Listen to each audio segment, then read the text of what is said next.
Hi friends, అందరికీ welcome back to our channel. ఈరోజు మనం ఇంటికి ఎంత పెట్టుబడి అయింది, ఇల్లు ఎప్పటి నుంచి మొదలెట్టాం, ఎంత ఖర్చు అయింది ఏంటి అనే విషయాలు మాట్లాడుకుందాం. అసలుకైతే మనం ఇల్లు ఒక 5 లక్షలతో కట్టేసుకోవచ్చు అనుకుంటే మాత్రం పని అవ్వదన్నమాట. రేకుల షెడ్కే మనకి 5 లక్షలు అవుతుంది. మన దగ్గర మినిమం 10 ల్యాక్స్ ఉన్నప్పుడే మనం ఇల్లు కట్టుకుందాం, స్లాబ్ పోసుకుందాం అనే ఆలోచన రావాలి. మనకు వచ్చింది ఇందిరమ్మ ఇల్లు హౌస్ అయినా కానీ మనకి చాలా ఖర్చు అయిందన్నమాట. ఇటుకకి వచ్చి 2 ల్యాక్స్ దాకా అవుతుంది. మనం పెట్టుకునే గదులు బట్టి మనది ఒక kitchen, 1 hall, 2 bedrooms, bathroom, latrine బయట, ఊసకి ఒక 2.5 ల్యాక్స్ వేసుకోవాలన్నమాట. ఇటుకకి ఊసకే 5 ల్యాక్స్ అయిపోతాయి.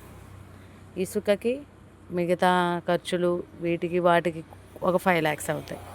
మన మిగతా ఇసుకకి వీటికి చాలా అవుతాయి అన్నమాట. ప్రతిదీ మీకు కావాలంటే ఇంకో వీడియో చేస్తాను. ప్రస్తుతానికి గుమ్మాలు వీటికే ఒక 25,000 30,000 అవుతాయి. మనం ఇల్లు కట్టుకోవాలి అంటే ముందు మన దగ్గర ఒక 10 ల్యాక్స్ ఉంటేనే మనం ఇల్లు అనేది మొదలు పెట్టాలి ఫ్రెండ్స్, లేకపోతే చాలా ఇబ్బంది పడతాం. ఇది మనం ఇల్లు మొదలు పెట్టినప్పుడు మనకి ఆ బేస్మెంట్ స్టేజ్ రావటానికే మనకి 1,50,000 అయిందనమాట. వాటి ఖర్చులకి ఇల్లు కట్టిన మేస్త్రికే 2 లక్షలు అవుతుంది. మేస్త్రి కూలీలకని వాళ్ళకని వీళ్ళకని. మనది ఇంకా ఆ స్టేజ్లో ఉంది. ఆ స్టేజ్లో ఉన్నప్పుడు అది తర్వాత స్లాబ్కి అయితే ఖచ్చితంగా 2 ల్యాక్స్ అయిపోతాయి. వచ్చిన వాళ్ళకి 12,000 ఆ స్లాబ్ పోస్తాకి వచ్చిన వాళ్ళకి. సిమెంట్ కట్టలు 100 సిమెంట్ కట్టలు పడతాయి.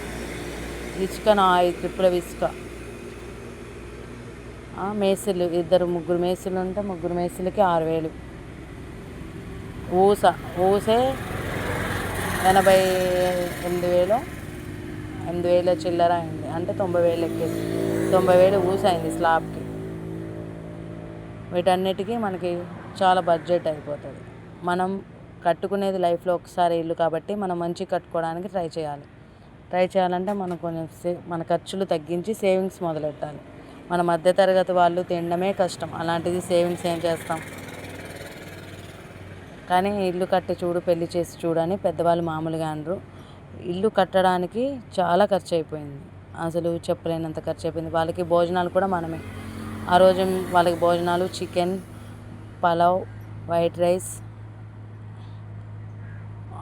మనం పెరుగు పచ్చడి కూడా చేసాం. అది చేసిందంతా ఇక్కడ అనమాట. మనం ఏం చేసాం ఏంటి, వాళ్ళకి సాంబార్ ఎలా చేయాలి, చికెన్ ఎలా చేయాలి అనేది ఇదొక వీడియో ఉంటుంది. వీడియో క్లిప్స్ ఉంటాయి.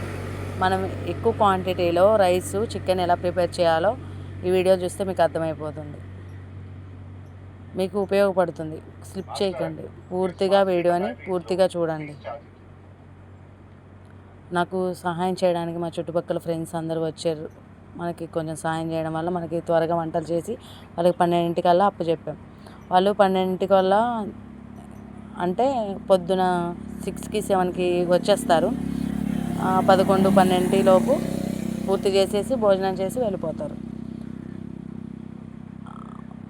మా స్లాబ్ వేయడానికే 2 ల్యాక్స్ ఖర్చు అయింది. మనం ఇల్లు కట్టాలంటే చెప్పాను కదా, ముందు మనం డబ్బులు చూసుకొని ఇల్లు మొదలెట్టాలి.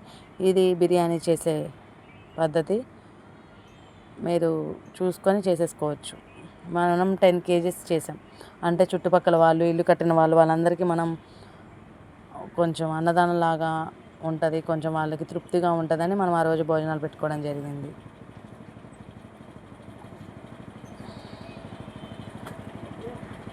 బాగా ఉల్లిపాయలు అవి మసాలాలు బాగా వేగిన తర్వాత మనం క్యారెట్ ముక్కలు వేసుకుంటాం. క్యారెట్ బాగా వేసేసుకొని అవి కూడా బాగా వేపుకోవాలి. అంటే వేగినాయి అని మనకు తెలుస్తుంది కదా, అంతవరకు వేపుకోవాలన్నమాట. బాగా ఆయిల్ కానీ నెయ్యి కానీ వేసుకోవాలి. అది చెప్పడం మర్చిపోయాను. బాగా వేపుకోవాలి.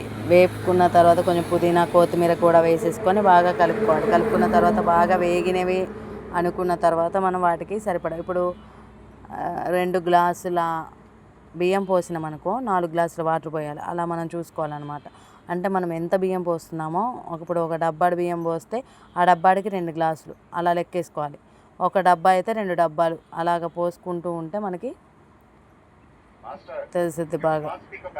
మా దగ్గర పలువాకుల చెట్టు ఉంది, ఆ ఆకులు కూడా మనం వేసేసి మనకి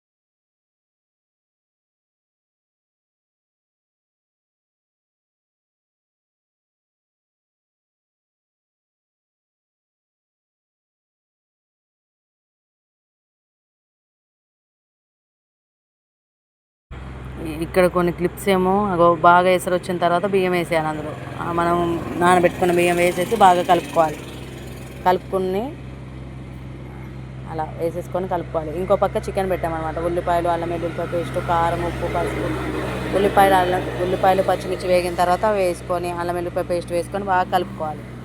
ఇది చికెన్ అన్నమాట. చికెన్ ఇప్పుడు బాగా వేగిన తర్వాత కారం, ఉప్పు, పసుపు వేసుకొని కొంచెం వేగింది అనుకున్న తర్వాత మనం చికెన్ వేసేసుకొని టమాటాలు వేసుకొని ఉడికించుకోవటం. ఇటుపక్క ఎసర్లో బియ్యం వేస్తున్నారు, అటుపక్క చికెన్ చేస్తున్నారు. ఇవి కలిపేశారు. కారం, చికెన్ వేసేసి చక్కగా ఉడికిచ్చేసుకోవాలి. ఇవి బాగా ఉడికిన తర్వాత మసాలా వేసేస్తే చికెన్ కూడా రెడీ అయిపోద్ది. చికెన్ కూడా బాగా రెడీ అయిపోద్ది అన్నమాట.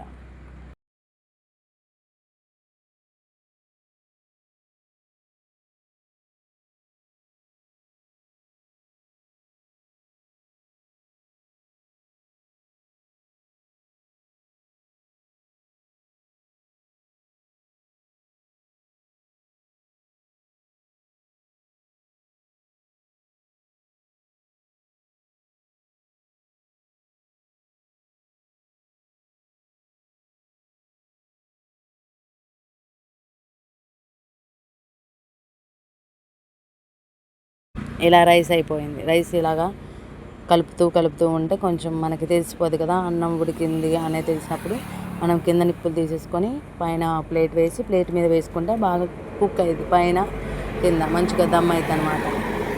దమ్ అవ్వాలంటే ఖచ్చితంగా అలా పెట్టాలి.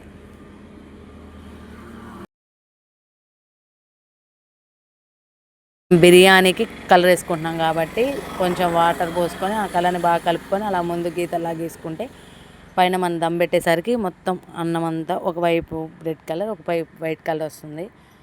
బాగా కుక్ అవుతుంది అన్నమాట.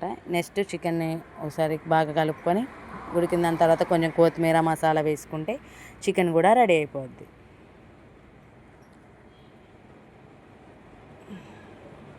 మనం కోడిగుడ్లు కూడా పెట్టాం వాళ్ళకి అడిషనల్గా. ఆ కోడిగుడ్లు కూడా 30 కోడిగుడ్లు కూడా పొట్టు తీసేసి వాళ్ళకి ఒక్కొక్కటి కింద వేసేసాం.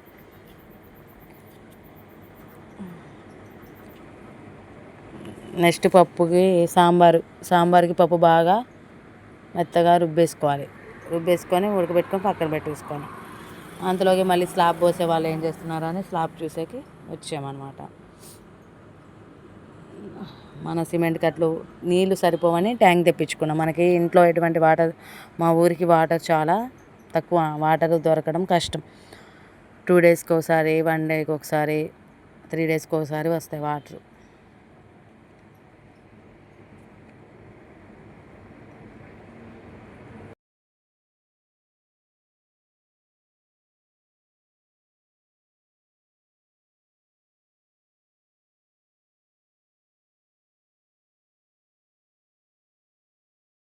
అలా వాళ్ళు తీసుకొచ్చి పోస్తూ ఉంటే మనం సమానంగా చేసుకోవాలి. సమానంగా చేసుకుంటే అప్పుడు సమానంగా అనేది వస్తుంది. మనం చేసిన ఐటమ్స్ అయితే ఇవి: పెరుగు పచ్చడి, chicken, sambar, bagara rice, eggs,